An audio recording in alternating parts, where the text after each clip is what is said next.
I'm ordering $2,000 in monthly alimony, the judge ruled. You'll also continue paying the mortgage, $1,000 in child support, and health insurance until your daughter turns 18. If she goes to college, you're covering that too.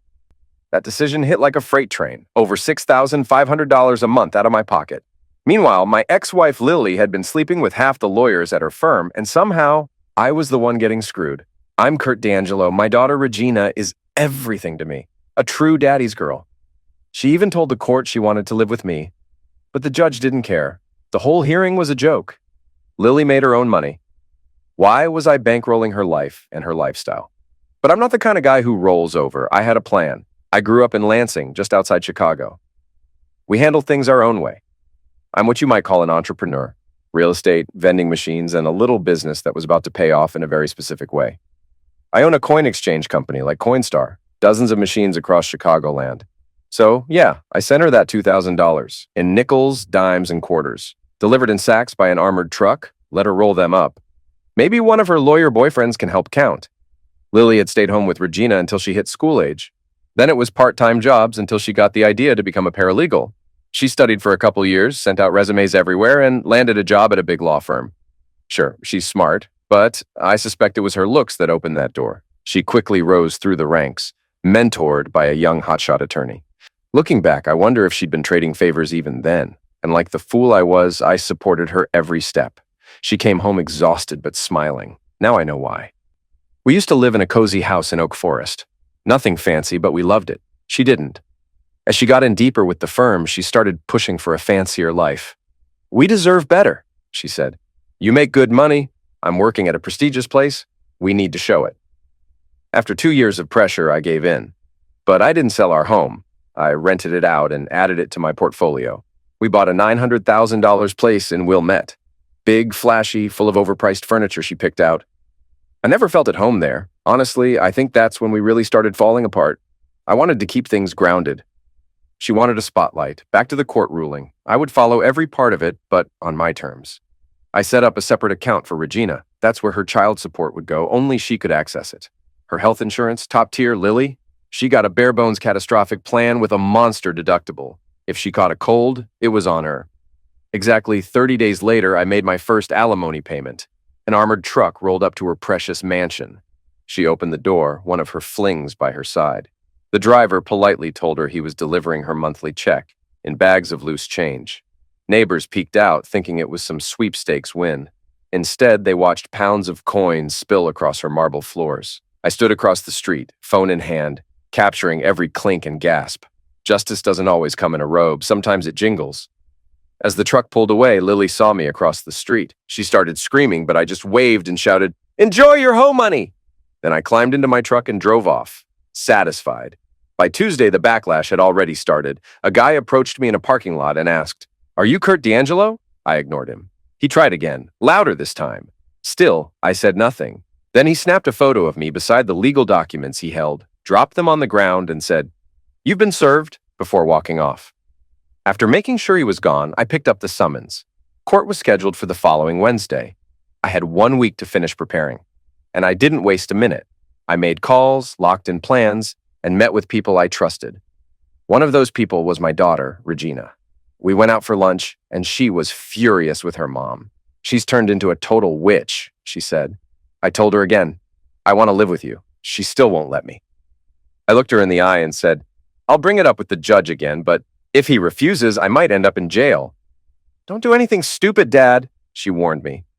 "It's not worth it." "I won't," I said, "but I will speak my mind, and that might land me in trouble.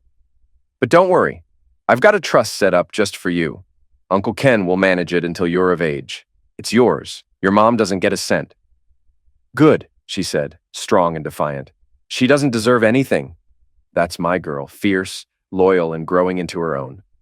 Then she surprised me. "I'm going to court with you. I want the judge to hear me say I want to live with you."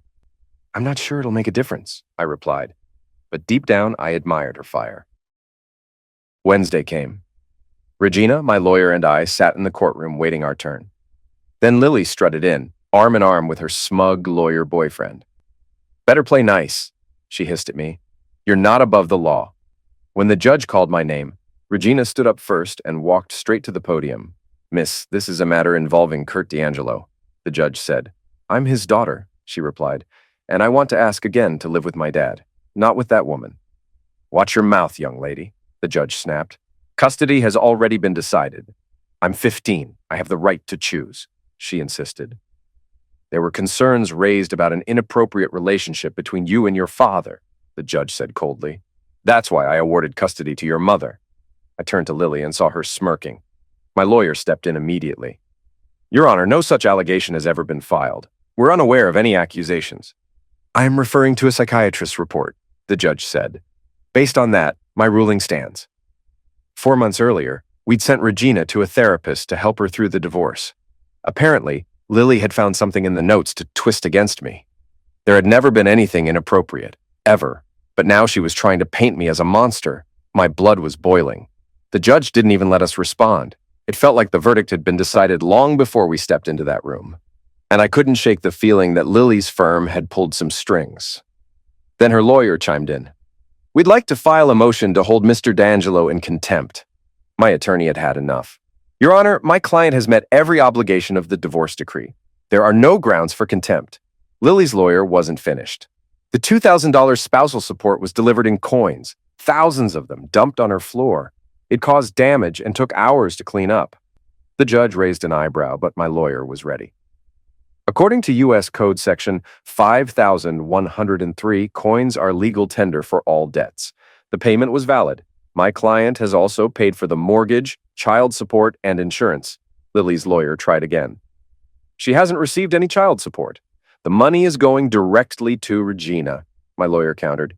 She can confirm. The judge turned to my daughter, who nodded proudly.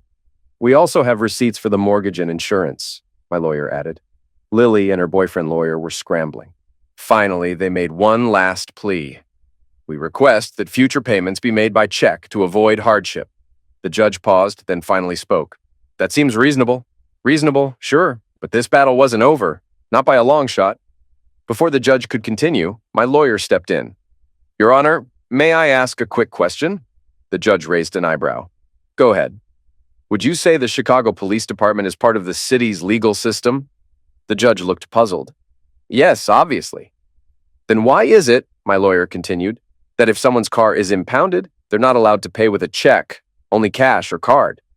Yet you're now requiring my client to make spousal support payments specifically by check? The judge floundered. Well, my point is, my lawyer added, if a branch of the legal system refuses checks, why is my client being forced to use them? The judge's face turned red. Because this is my courtroom, and I decide how things are done. That was my breaking point. No, it's because you're bending over backward for my ex-wife's law firm. What, was she sleeping with you too? I said, rising to my feet. His gavel slammed. Mr. D'Angelo, you're in contempt. 6 months in Cook County Jail unless you apologize and agree to my terms. Who do you think you are? The king of this kangaroo court? I shot back. Gasps filled the room. Even the judge looked stunned. Bailiff, take him into custody. Lily and her attorney froze, not expecting that move. As I was let out, I turned to her and smiled.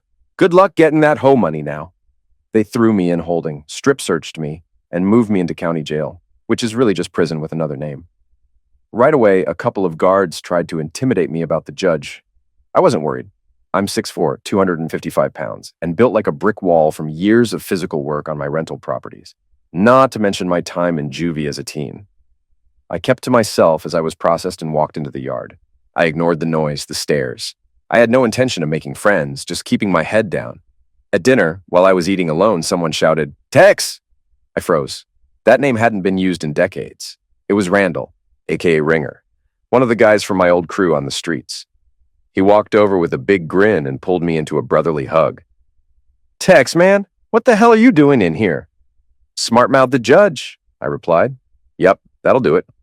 6 months, unless I kiss his A, so yeah, 6 months. We talked and caught up. Ringer had always had my back and still did.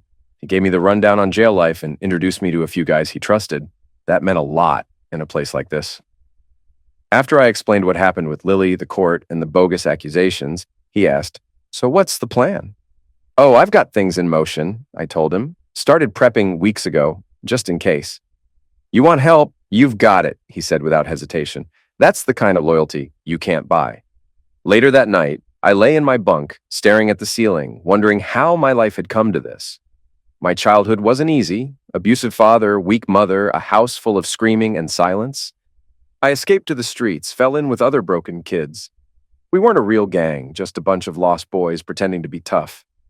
Petty theft, joyriding, acting out. I ended up in juvie after a car theft. As harsh as it was, that stint probably saved me. It forced me to reflect. When I got out, I promised myself I'd build a better life. And I did, until it all got ripped apart. But one thing's for sure, I'm not done fighting yet. By the time I turned 20, I'd saved enough to buy a foreclosed home on the south side. It was the start of my rental business, fixing up homes, flipping some, and renting out the rest. At 22, I was at a club looking for a fun night. I couldn't even tell you the club's name now. It's long gone, replaced by overpriced condos. That night, I met Lily. At the time, I thought I'd hit the jackpot. She was fresh out of Seymour, Indiana, a small-town girl with big city dreams. We were opposites. Her life had been quiet and safe. Mine was anything but. Maybe that's what pulled us together. Within a year, we were married. A year later, Regina was born, our daughter, my entire world. I'd bought a fixer-upper in Oak Forest, intending to flip it, but Lily fell in love with it. So we made it our home and spent the next decade building a life, renovating together, raising our daughter, hosting neighborhood BBQs. It felt like the American dream, but then things changed. Lily got hired at a big law firm, and suddenly the modest life wasn't good enough. She swapped jeans for designer labels, swapped cookouts for fancy dinners with coworkers. She started mocking people from the South Side, like she'd forgotten where she came from. We fought about it a lot. Then came the push to move north. She wanted Wilmette, and eventually I gave in. Regina hated the new school, hated the rich kid attitude, and begged to go back. I felt the same. But Lily? She loved the image. The night that broke everything started like so many others. Around 6:30, she texted me, out dancing with the other paralegals. I had a feeling, so I tracked her phone. What I saw confirmed everything I'd feared. She was on the dance floor, not with her coworkers, but with men, letting them paw at her, kiss her, grind on her like she was theirs. I stayed in the shadows, watching it all. Around 9:15, I went to the restroom. 2 guys walked in after me, and I overheard them talking about her. Graphic, crude, laughing about what she'd already done with them at work and what was going to happen tonight. It was no joke. They weren't just talking trash. They knew her. When I stepped out, she was wrapped around one of them, kissing him like I didn't exist. Minutes later, she texted me, "Too drunk to take the train, crashing at Paula's tonight." I replied, "That's fine." But I knew where she was really going. I watched them leave the club together, arms linked, laughing, tangled up in each other. They climbed into his Lexus like they had no care in the world. I didn't chase them. I followed from a distance. They pulled into his building's garage, and I drove straight to Wilmette. Regina was waiting up. I told her we were leaving, for good. She packed in record time. I told her mom had other priorities now. She understood instantly. We loaded up the truck and drove to our old home in Oak Forest. It had recently become vacant, and now it was ours again. The next morning, around 11 o'clock, Lily called. "Where are you?" "Home," I said flatly. It took her a second to register what that meant. "Why?" "Because I don't know who you are anymore, and I don't want to." "Where's Regina?" "She's with me. She doesn't want to live in that house anymore." She hesitated, not sure how much I knew. Then she played her usual card. "Just because you hate comfort doesn't mean you take our daughter and run." "No, but having a wife who sleeps around, that's reason enough. Expect divorce papers soon." She gasped. Then came the venom. "You Southside trash, you've got no idea the hell you're bringing on yourself. My firm will destroy you." I stayed calm. "Maybe, but I'll win in the end. You've never seen what I'm capable of." 6 months passed, and Lily made zero effort to reconcile. In fact, she went out of her way to rub it in, calling me to brag about her dates with one lawyer after another. I didn't care. There was no going back. I had to return Regina to her mother for school, though. She later told me Lily was rarely home before midnight, always dressed to impress, always trashing me. Told our daughter she should aim to marry someone rich, someone classy, not like her father. Regina defended me every time. Said she wanted to go back to Oak Forest, back home. Now I was locked in a cell, and Lily probably thought she'd won. But jail wouldn't break me. It would give me time to think, time to plan. On Thursday, 2 guards called me out. "You've got a video call," they said. With my lawyer? I asked. Nope, one replied, pushing me inside a small room. Sit down. You're not getting justice. You're getting judgment. They slammed the door behind me. I shouted for a minute, pacing, angry and alert. Then the door opened again. 6 inmates stepped in. I knew what was about to happen. I wouldn't, I warned. You'll regret it. One lunged. I broke his nose. The rest rushed me. I kicked, punched, slammed bodies into walls, but the biggest one got behind me, wrapped an arm around my neck, and choked me out. I woke up in the infirmary, bloodied, bruised, and worse. I didn't need anyone to tell me what they'd done. Sunlight filtered in. I'd been unconscious all night. A nurse approached. I glared at her, seething with rage. Not at her, but the entire corrupt system that took my daughter, emptied my bank account, and threw me in jail while my ex lived it up in a mansion. I'm not here to hurt you, she said calmly. You've been through hell. I can help if you'll let me. I softened. Sorry. She nodded, then brought me breakfast and unbuckled one hand so I could eat. Thanks, I said. You're welcome. After a moment, I asked, can I request a visit from an inmate, Randall Turner? We go way back. She gave a vague, I'll see what I can do, and left. But later that afternoon, Ringer walked in. Holy crap, he muttered when he saw me. I gave him the rundown about the ambush, the guards who set it up, and the 6 inmates. I need their full names, I said. No nicknames, first and last. He looked concerned. Well, what are you planning? An eye for an eye with a twist. He nodded. He knew that look in my eye. He'd seen it before. I'll get the names, he said. He came back the next day with a list. You sure you want to go this route? The less you know, the better. All right, he said. But I know how this ends. Sunday brought a surprise, and not a pleasant one. Lily showed up, and she brought Regina. Lily spoke first, smirking. Looks like you're making friends in here. What do you want? I growled. Regina insisted we come. Thought maybe you'd be ready to apologize, be reasonable. Hell no. And don't you dare throw that disgusting accusation about me and my daughter around again. You know it's a lie. She's a little too attached to you, don't you think? You're disgusting, I snapped. Go back to your lawyer boyfriends. Maybe they'll screw some sense into you. Oh, they already have, she said, grinning. Get out. Send in my daughter. I'm done with you. She smirked as she left, thinking she'd won something, but all she did was fan the flames. Regina walked in and froze when she saw me, bandaged and beaten. Daddy, don't cry, honey. I've had worse. You look like you were in a wreck. I'll heal, but I need you strong, okay? I hate her, she said through tears. For what she did to you, for lying about you, for making me stay with her. I know. Don't call me Regina anymore, she said. What? I go by Gina now. I'm done being her daughter. I smiled. You're more like me than you know. I take that as the highest compliment, she replied, wiping her eyes. After a moment, I leaned in. Can you do something for me? Anything, Dad. I handed her the folded list Ringer had brought. She tucked it in her bra without hesitation. Give that to Uncle Ken. Tell him to come see me. ASAP. She nodded.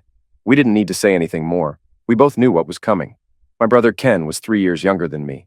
We both grew up under the same violent alcoholic father, but I did what I could to shield him, took the hits so he didn't have to. He was always the smart one, drawn to computers and games. He escaped through screens. I survived through fists and grit. Ken visited me the following Tuesday. The moment he saw me, his eyes widened. Damn, he said, this looks better than I imagined. You should have seen it last Friday. We shared a laugh, then switched into the private language we'd made up as kids to talk without our parents understanding. Regina, sorry Gina, gave me the list, he said. I've started digging. What do you need? Find out where their wives or girlfriends live. He blinked, then muttered in English, Oh, crap. I leaned in and continued in our code. Once you have the info, pass it to Gummy, but not with the list. Just tell him to come see me. Gummy was a childhood friend from our old neighborhood, still lived in the same house on the south side. I'll handle it, Ken said. Anything else? Just don't disappear. I could use a familiar face now and then. Think you're getting out anytime soon? Not unless I suddenly start apologizing. And you know that's not happening. He smiled. Still the stubborn big brother. And that stubbornness kept you from Dad's fists. He didn't argue. By the end of the week, I was back in general population. Ringer had already spread word that something big was coming. The guards and the six who jumped me kept glaring, their looks saying, "Stay in your lane." But they had no idea the storm headed their way. A few days later, Gummy visited. Straight to the point. "Ken gave me the info. What do you want done?" "You heard what they did?" "Yeah." "Then return the favor, but target their women. No DNA, no traces. Use Steely Dan or one of his flexible cousins." He nodded. Understood without needing details. "All on the same day, same time. Make sure the message gets passed to them. Don't mess with Texas." "I'll bring in some help," he said, then left. A week passed. Quiet, too quiet. Then Tuesday came. I noticed the two guards who'd set me up weren't on shift. Strange for midweek. One of the six looked shaken. That's when I knew it had happened. I told Ringer to spread the message. Don't mess with Texas. By afternoon, half the inmates were calling me Tex again. The six, they kept their distance, but one finally approached, seething. "You sick bastard," he hissed. "My girl left me. Said she was scared of what might happen if she stayed. Said someone told her, 'Don't mess with Texas.'" I stared him down, cool as ice. "Sounds like smart advice. I told you not to touch me. Now your women know what it feels like. An eye for an eye, with a twist." He looked ready to explode. I leaned in. "Next time, it'll be their mothers." His face went pale. He turned and stormed off. Later that day, the two guards came at me. "You think you're untouchable? We'll make your life hell." I didn't flinch. "Might want to warn your wives. They could be next, who knows? They might even enjoy it." One guard snapped and threw a punch. I didn't fight back. I let him keep swinging until another officer pulled him off. Inmates saw everything. Cameras, too. Back in the infirmary, Beth, my nurse from before, greeted me. "Well, look who's back." I didn't lay a hand on him. "I know. We've got witnesses this time. He's probably out of a job. One less scumbag on payroll." "Careful," she said. "Even the bad guards keep worse people away from you. He didn't protect me last time. He let it happen." She patched me up again. Said I'd need to stay overnight. I half smiled. "Let me guess, you just wanted another look at this beat-up face." She shook her head, amused. "Try not to get hit so often, Tex." The guard who beat me was suspended, pending investigation. His partner kept glaring at me, but didn't say a word. Maybe the message had sunk in. Don't mess with Texas. 3 weeks passed without a visit from Gina. I started to wonder what was going on, until Ken showed up and told me the reason. Lily was refusing to bring her. That lit a fire in me all over again. At the end of the month, Lily finally came. She nearly left Gina at home, but my daughter refused to get out of the car. Not even Lily's screaming could move her. When she walked in, she was already fuming. "Your daughter's impossible," she snapped. "She barely talks to me. Just like you. Stubborn." "You said that last time," I said calmly. "Why not ask the judge to transfer custody to me? I'll gladly take her off your hands." "Not a chance. She needs a good school and real opportunity." She had that in Oak Forest, and she liked it. "It's nothing compared to Wilmette. She's getting a first-rate education and meeting the right kind of people. Our daughter doesn't need connections. She needs character. She'll make her own way." "You're too stubborn to see the bigger picture." "No, Lily. We've had this argument 100 times.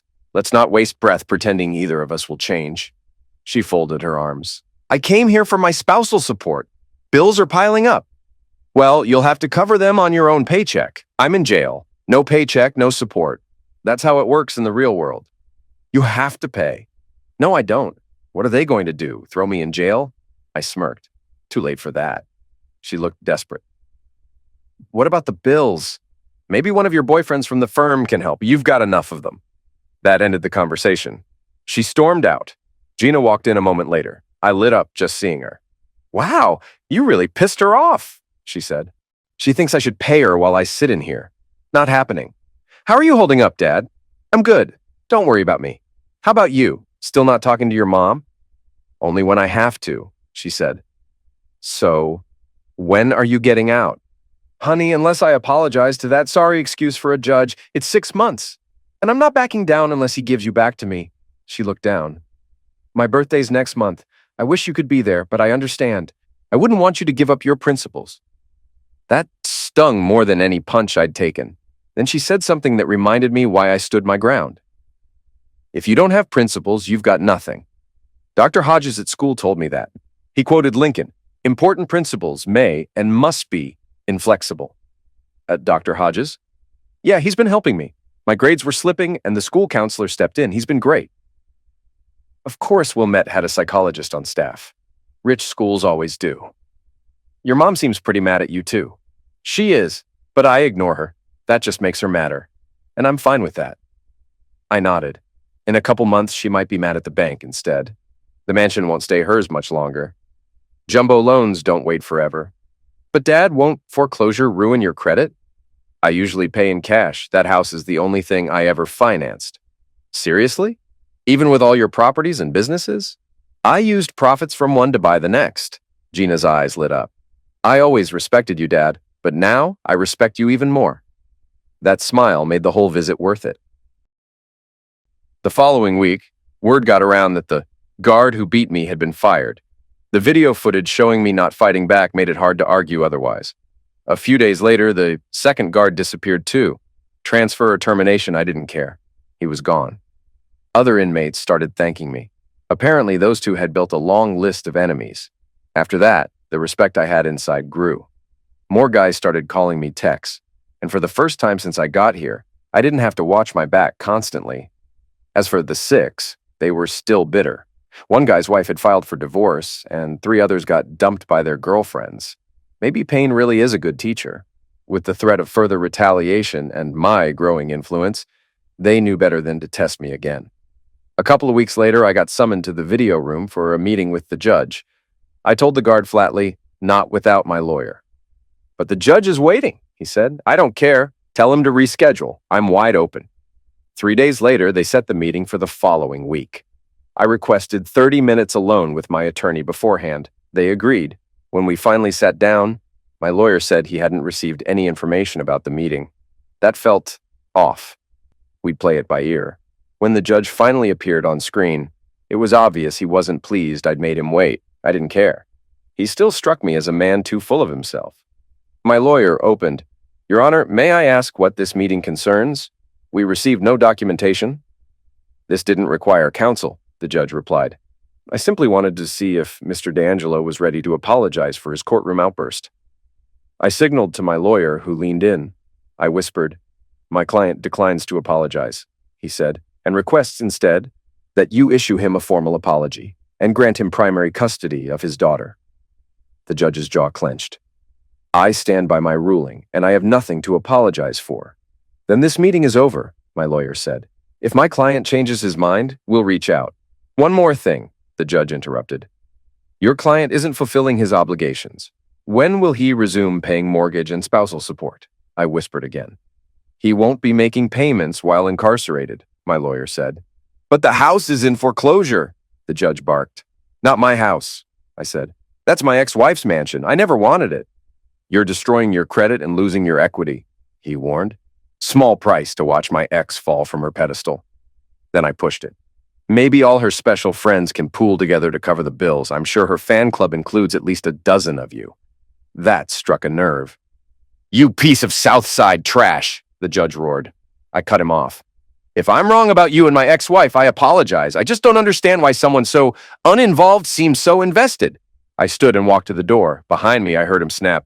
Counselor, your client just earned 2 more months. If he keeps it up, I'll make sure his life behind bars is hell. I smirked. Even the guard who came to escort me looked stunned. He'd clearly been listening. Back in my cell, adrenaline still pulsed through me. Clearly, Lily had said something to her friends, and one of them had whispered in the judge's ear.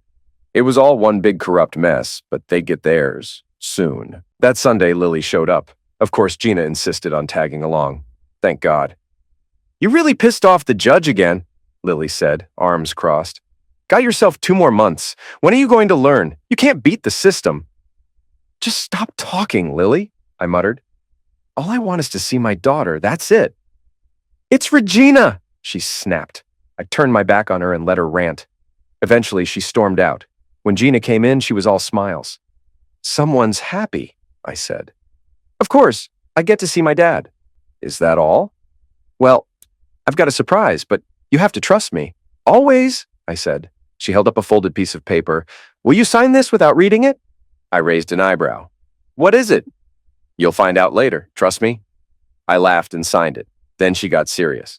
Mom said you added time to your sentence. Is it true? Yeah. Judge and I had another little moment. Well, whatever you said, he probably deserved it. We talked about school and her counselor, Dr. Hodges. She said he'd been a huge help. I had to admit I was impressed. Then she smiled again.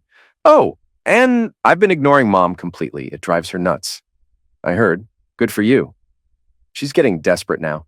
Keeps trying to bribe me with shopping trips. I just walk away. I nodded. Well, in a few months, the bank's going to walk away with her mansion. Jumbo loans don't forgive missed payments. Won't that ruin your credit, Dad? I've never needed it. I pay in cash. That house is the only thing I ever financed. Gina stared. Seriously? That's bad. Thanks, sweetheart. We sat in silence for a moment. Then she asked, Will you miss my birthday? I'll still be here, yeah, but I've got a present waiting for you. What is it? It's a surprise, so I guess we both have secrets. At the end of the visit, I asked her to have Greg, my right-hand man, come see me. I will, she promised. Love you, Dad. Love you too, Gina. Now I just had to hope Greg had taken care of the business I'd assigned before my arrest, because now I had a new mission. Gina's birthday gift, one she'd never forget. Greg visited later that week and confirmed he'd completed most of the tasks I had assigned. I also gave him one more job, arranging Gina's birthday surprise. After confirming the details, I asked him to pass some documents to Ken. If Ken had questions, he'd visit me. Otherwise, he was to coordinate with Gummy. Gummy understood my mind better than anyone. I knew he'd carry out the next phase flawlessly while I remained clean in jail. By month's end, my reputation among inmates had skyrocketed. Word of my defiance against the judge had spread, likely through the guards, and now everyone was calling me Tex. Even the 6 backed off. One had a wife who filed for divorce, and 3 others had been dumped. They'd learned the hard way what crossing me meant. Eventually, Lily showed up unannounced. I nearly walked out, but she begged for help, claiming the house was about to be foreclosed. I reminded her that it was her house, something I never wanted, and told her to ask one of her many friends for support. When she brought up money again, I asked why she had lied to the judge about me and Gina. She had no response, just tears. I left her in that room, broken and silent. To my surprise, I was immediately called back in. This time, Gina was there. She said she'd insisted on coming and didn't want her mother to visit without her. I apologized for missing her birthday, but let her know I had a gift. I'd transferred ownership of the Oak Forest home into a trust for her. Once she became an adult, it would be fully hers. Her reaction told me everything. Whatever surprise she had planned, this solved a major piece of it. She seemed genuinely happy and mentioned her school counselor, Dr. Hodges, again. Something about the way she spoke of him made me wonder if she had a small crush. I made a mental note to meet the guy when I got out. Soon after, Gummy paid me a visit. Everything was in place. Video footage had been collected. Cleaning crews, paid well under the radar, had planted cameras inside the law firm's offices. What we captured was explosive. Married lawyers, paralegals, even politicians, including the judge himself, caught on camera, boasting about being above the law.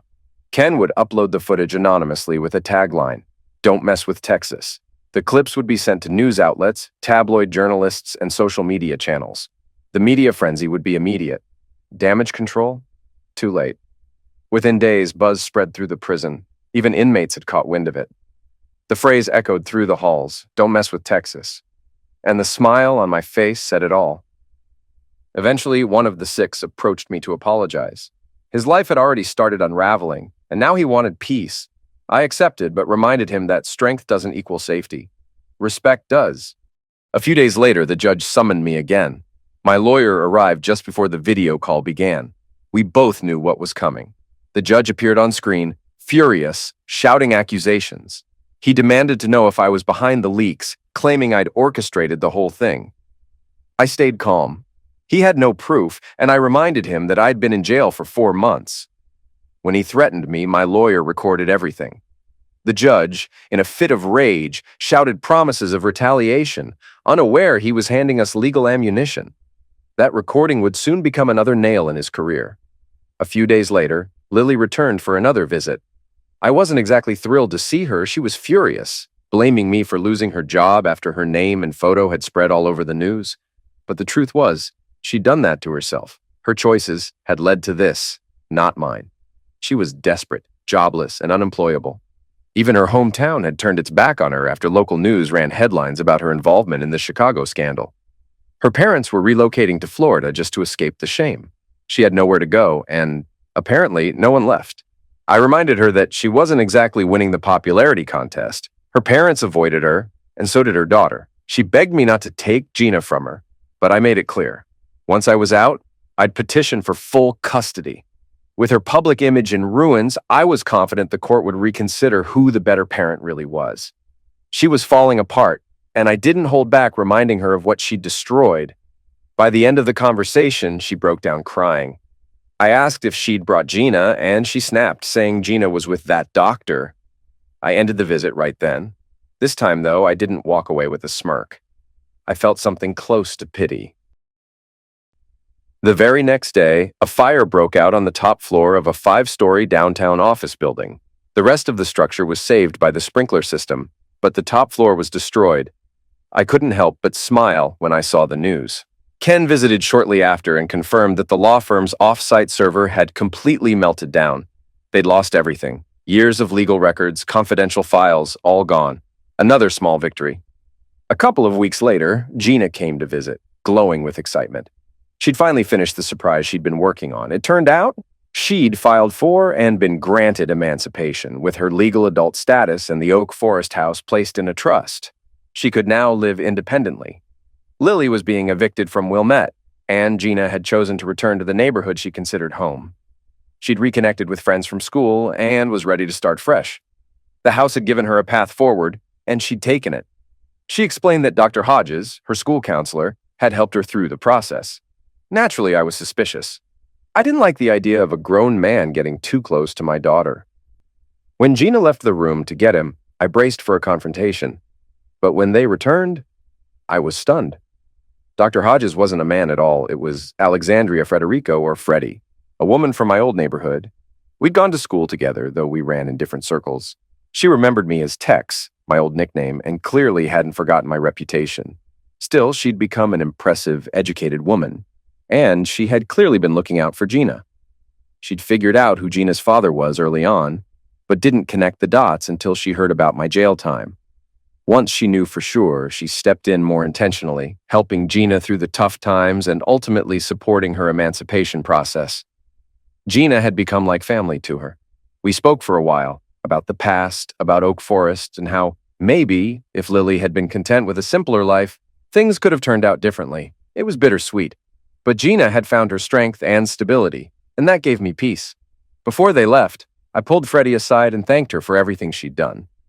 She said she was happy to help, that Gina meant a lot to her, and joked that once I got out, I owed them dinner. I promised I would, assuming I ever got out of this place. The next 2 weeks passed without much change, just the daily grind of jail life. The only highlights were Sunday visits from Gina and Freddie. I was grateful for how much Freddie had stepped in for Gina during all of this.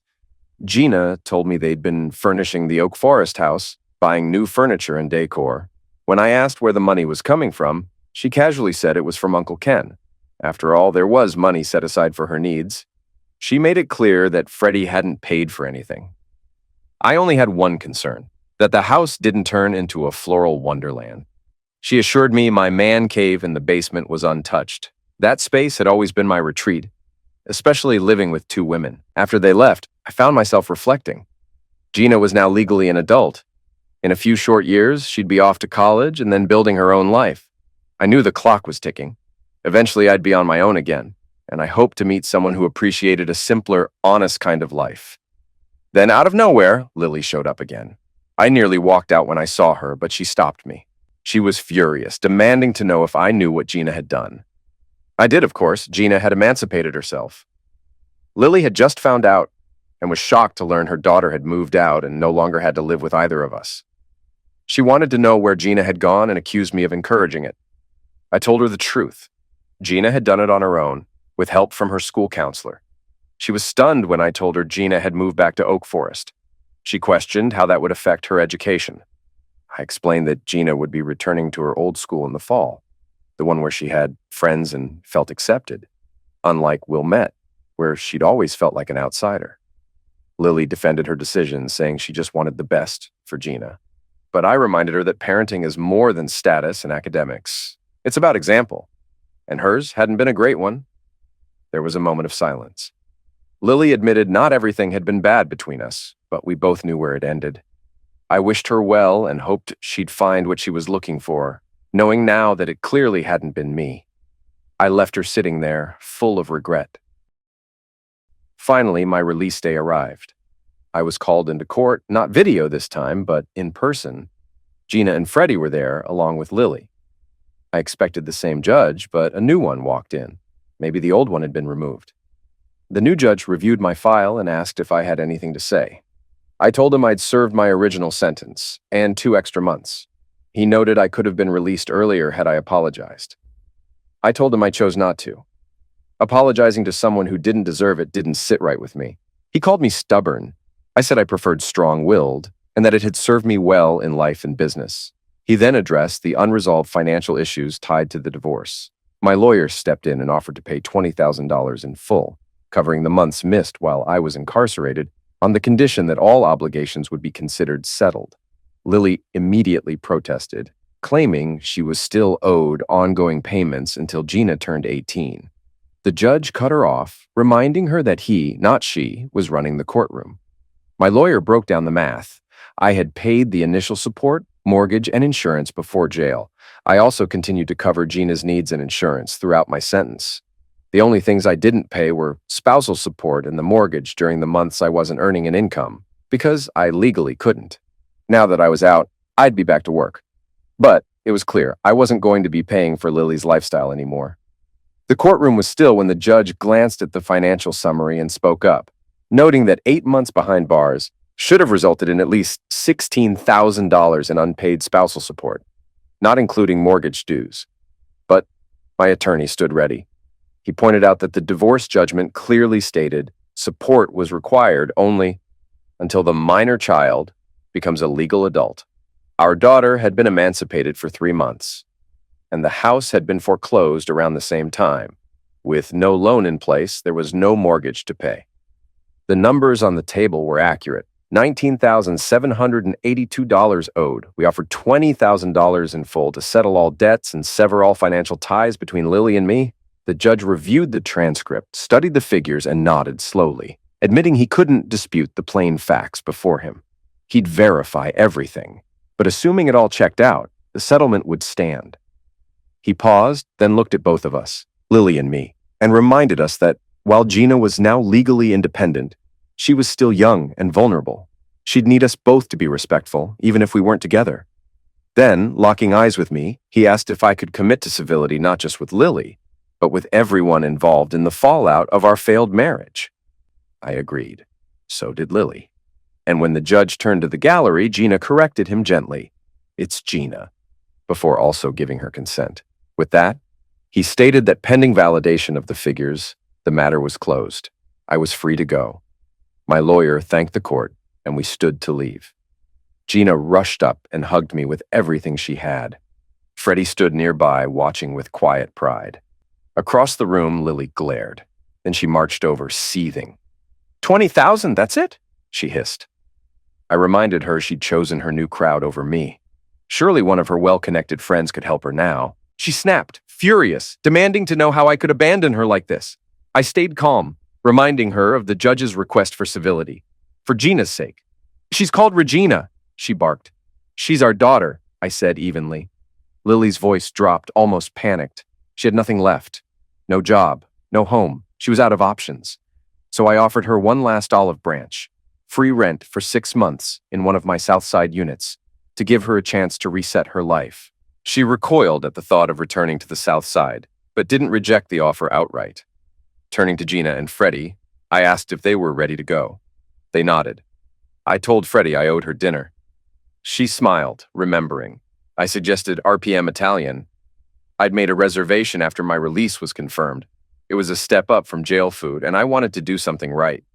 Out of the corner of my eye, I noticed Lily stiffen. That used to be our place. The reservation was for 4, so I casually asked Freddie to call her husband and see if he could join us. But her face changed. Her smile disappeared, replaced by a quiet stillness. Gina spoke softly, explaining Freddie's husband had passed away 5 years ago. She apologized for never telling me. Confused, I asked Freddie directly. She was still wearing her wedding ring after all.